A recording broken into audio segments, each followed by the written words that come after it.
Assalamualaikum warahmatullahi wabarakatuh. Selamat pagi dan salam sejahtera bagi kita semua. Yang saya hormati Bapak M. Ardan, SKM MKes, selaku dosen pengampu mata kuliah Manajemen Risiko. Perkenalkan, saya Alfideka Permadani dari Prodi Administrasi Rumah Sakit semester 5. Baik, di sini saya akan membacakan studi kasus.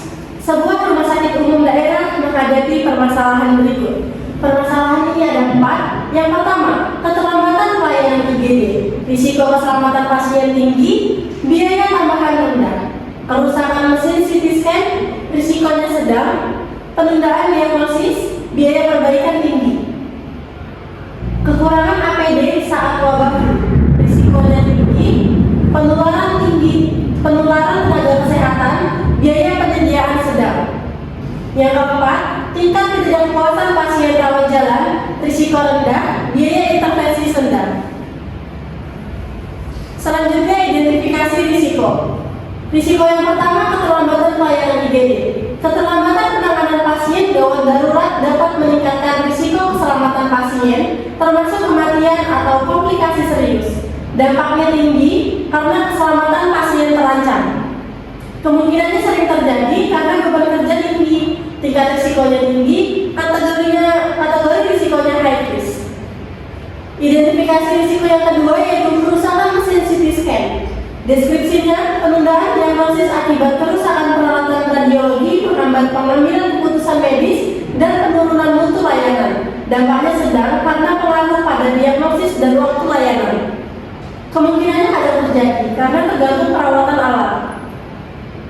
Tingkat risikonya sedang, kategori risikonya moderate. Identifikasi risiko yang ketiga, kekurangan APD saat wabah flu. Deskripsinya, tidak tersedianya APD berisiko menyebabkan penularan infeksi pada tenaga kesehatan dan pasien lain, mengganggu keberlangsungan pelayanan. Dampaknya tinggi karena ancaman bagi keselamatan petugas dan pasien.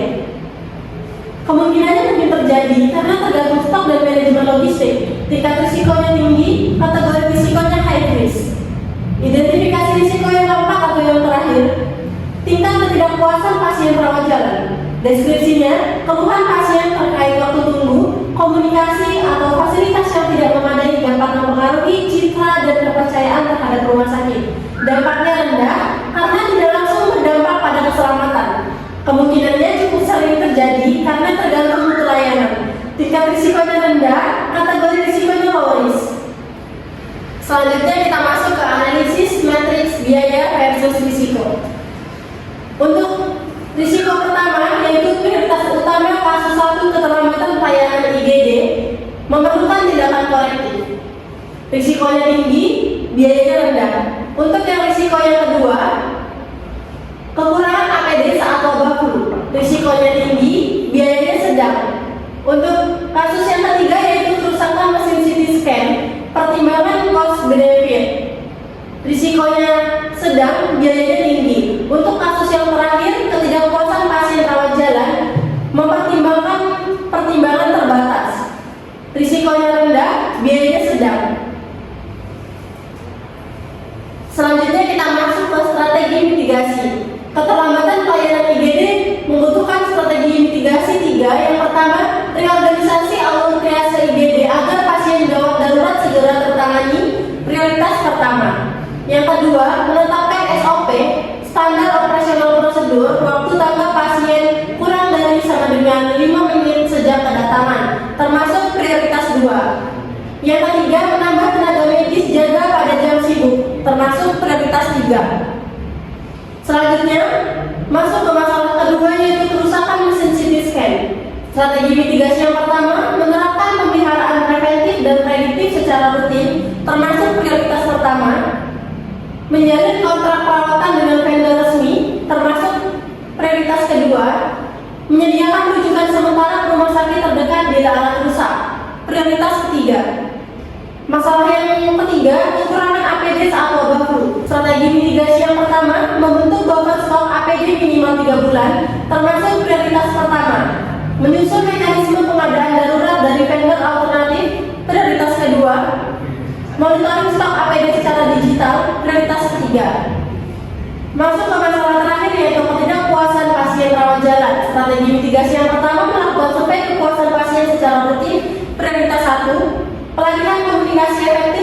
tenaga medis prioritas 2, sistem pendaftaran online untuk mengurangi waktu tunggu prioritas ketiga. Mari kita masuk ke contingency planning. Yang pertama, keterlambatan pelayanan IGD. Rencana cadangannya merupakan aktifkan tim siaga lintas unit dengan sistem pencatatan manual dan lakukan rujukan sementara ke rumah sakit jejaring bila pelayanan IGD terganggu. 2. Kerusakan mesin CT scan. Rencana cadangannya yaitu gunakan layanan rujukan cepat ke rumah sakit mitra, serta alih gunakan alat radiologi lain, X-ray atau USG, sebagai pengganti sementara hingga CT scan berfungsi kembali. Yang ketiga, kerusakan APD saat wabah flu. Rencana cadangannya, gunakan APD reusable standar WHO, optimalkan distribusi internal untuk unit prioritas dan ajukan bantuan darurat ke Dinas Kesehatan atau BNBP bila stok habis. Yang keempat, ketidakpuasan pasien rawat jalan. Rencana cadangannya, lakukan survei manual, tingkatkan komunikasi langsung oleh petugas front office, dan buat sistem antrean darurat sederhana bila sistem digital atau fasilitas pendukung tidak berjalan. Kita masuk ke cost risk analysis. Yang pertama, keterlambatan pelayanan IGD. Untuk biayanya sendiri, reorganisasi alur dan SOP triase sekitar 40-15 juta. Penambahan tenaga jaga dan pelatihan membutuhkan 50 juta per tahun.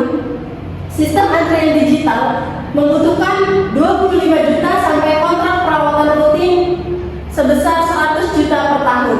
Manfaatnya untuk meningkatkan keselamatan pasien, kepercayaan publik. Selanjutnya, efisiensi alur pelayanan IGD. Kita masuk ke kerusakan mesin CT scan.